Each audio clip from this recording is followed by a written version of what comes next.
Hello and welcome to SatTV Week, the news programme for the international satellite industry. This week, Helen talks to Alan Gottlieb about maritime VSATs, James Shortland reports on the most precise atomic clock ever flown in space for navigation, and Trisha Jones has the launch news. But first, here's Carrie-Anne with the news headlines. Malaysia's #1 HD channel, 1HD, has joined MESAT's video neighbourhood. 1HD, owned and operated by Sony Pictures, delivers high-definition Korean drama, reality programming and music shows. Initially launched in Malaysia in October 2010, the channel has become the most popular HD channel in the country and is now available on MESAT 3 C-band regional feed across Asia Pacific. Skyware Global has opened a new office in Washington, D.C.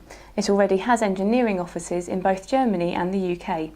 The new facility covers both engineering and sales teams and comes at a time of strong growth for the company, particularly in the emerging Ka-band market. Following its development of the world's first consumer broadband Ka antenna in 2004, Skyware Global remains the sole supplier of such antennas to the North American market, with more than 1.3 million in use. The company has supplied more than 11 million DTH antennas worldwide. David McCourt, CEO, told SatTV Week that as the company works on more and more sophisticated products, it became increasingly important to have an engineering centre located near to its clients. Carrie-Anne will be back later with more news. There has been a lot of debate recently about the new Inmarsat Global Express service to be launched in 2013. Earlier, Helen Jameson spoke to Alan Gottlieb to find out what is at the heart of the debate, but started first by asking about the benefits of VSATs to shipping fleet owners. Well, Helen, I think ultimately what you're looking at is a fully automated vessel or nearly fully automated vessel in which you have an integration of all sorts of things that you couldn't have in the past. For example, vessels right now will have things like telematics, machine-to-machine communication, fuel optimization, cargo tracking, enhanced security, electronic charting, and a lot more benefits from crew welfare. Essentially, what we're looking at is a move where many of the operations that are now done manually, PC maintenance as well, these sorts of things will all be done remotely over broadband. And bit by bit, the ships will become more and more automated, and this will result in an improvement in efficiency as well as an enhanced living environment for the remaining crew on board. And this has no longer just become a crew welfare issue. It really boils down to improving the efficiency of operation on board a vessel. And there's been a lot of debate recently about the new Inmarsat Global Express service to be launched in 2013 and the impact that this will have on the sector. Can you explain what's at the heart of this debate? Well, the heart of the debate is the real question of the suitability of Ka-band VSAT in the maritime environment because of its range sensitivity. And there are also a lot of questions related to the efficiency and correctness of the infrastructure as it's deployed over a wide ocean area. The real question is, how reliable can Ka-band really be in an environment, in the maritime environment? And is the introduction of Ka-band VSAT by Inmarsat really an innovation? Or is it, in fact, simply a move that occurred prior to the ShipEquip acquisition that was done because Inmarsat was finally realizing that it was losing business to the Ku-band VSAT providers? As many technical experts in the industry know, there are potentially severe limitations and questions related to how reliable Ka-band is. And given the fact that in high-end maritime markets, these are the big ships that want to put their big shipping companies that want to put their vessels on a network, over the next several years, we're going to see many more applications that are highly complex and require an increased degree of reliability. So the real question surrounding Global Express is, can Global Express provide the level of reliability that's going to be required by high-end users. And of course, one other issue related is the fact that it will be the only service that has no backup system, whereas Ku-band does. So again, it all hinders on the reliability and the ability of Ka-band to work consistently in a maritime environment where rain and high reliability are becoming bigger issues. Alan, thanks very much.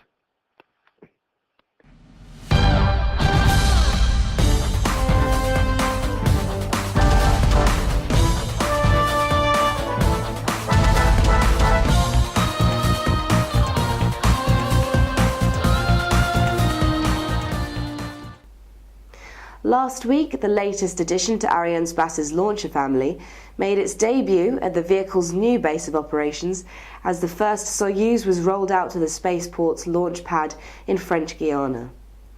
This historic event began in the morning hours when the Russian-built medium-lift workhorse vehicle emerged from its MIK integration facility in the spaceport's northwest zone for a 600-meter transfer to the launch zone. It marked the start of a dry-run validation of procedures that will replicate all aspects of a Soyuz mission's typical multi-day final preparation phase at the spaceport, except for the vehicle's actual fueling. For the dry run, the process continued to the final countdown on May the 4th, when it was purposely stopped, allowing procedures to be confirmed in the scenario of a launch day interruption. The final countdown was resumed earlier today, with a simulated liftoff and downrange mission trajectory. The vehicle involved in this exercise is a flight-worthy launcher that will be used for a future mission after Soyuz enters service beginning later this year. It is one of 2 launchers that have been delivered from Russia to French Guiana. Now here's Tricia with more launch news.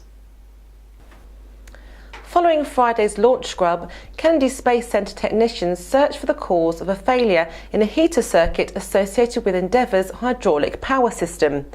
The failure was found to be in a power circuit in a switch box in the shuttle's aft compartment. The shuttle has 3 auxiliary power units that provide hydraulic power to steer the vehicle during ascent and entry. The hydrazine fuel lines on each APU have 2 heater circuits that prevent the fuel from freezing while the shuttle is in space. NASA launch commit criteria and flight rules require all 3 APUs and heater circuits to be operational for liftoff. Meanwhile, Endeavour's 6 astronauts returned to NASA's Johnson Space Center in Houston for several days of additional training. Roscosmos, the Russian space agency, has a new head following the retirement of Anatoly Perminov. He has been replaced by former First Deputy Defense Minister and a former commander of the Russian Space Forces, Vladimir Popovkin. The first space-based infrared system is ready to be launched tomorrow into geosynchronous orbit, according to US Air Force officials. The 9-day mission will start on board an Atlas V 401 configuration rocket and will require 6 bursts of the satellite's liquid apogee engine after separation to reach GEO. The system is designed to provide global infrared surveillance capabilities covering missile warning, missile defense and technical intelligence. Communic Asia 2011. Asia's largest knowledge-based ICT platform is the most recognised one-stop knowledge platform for digital multimedia and entertainment technology. Now, how accurate is your watch? Because 3 years after ESA's Galileo prototype Jove B reached orbit, its passive hydrogen maser is still ticking away with an accuracy of 1 second in 3 million years, the most precise atomic clock ever flown in space for navigation. James has the story. Launched by a Soyuz rocket from Baikonur in 2008, Jove B was ESA's second Galileo in-orbit validation satellite to fly. The first, Jove A, made it to orbit in 2005. The satellites had the same goals: secure the radio frequencies provisionally allocated to Europe's Galileo SatNav system by the International Telecommunications Union, gather data on the radiation environment of medium Earth orbit, and validate key Galileo payloads in orbit. Valter Alpi, overseeing Jove operations for ESA, said that Jove B had now been in orbit for 36 months, 9 months more than its nominal lifetime.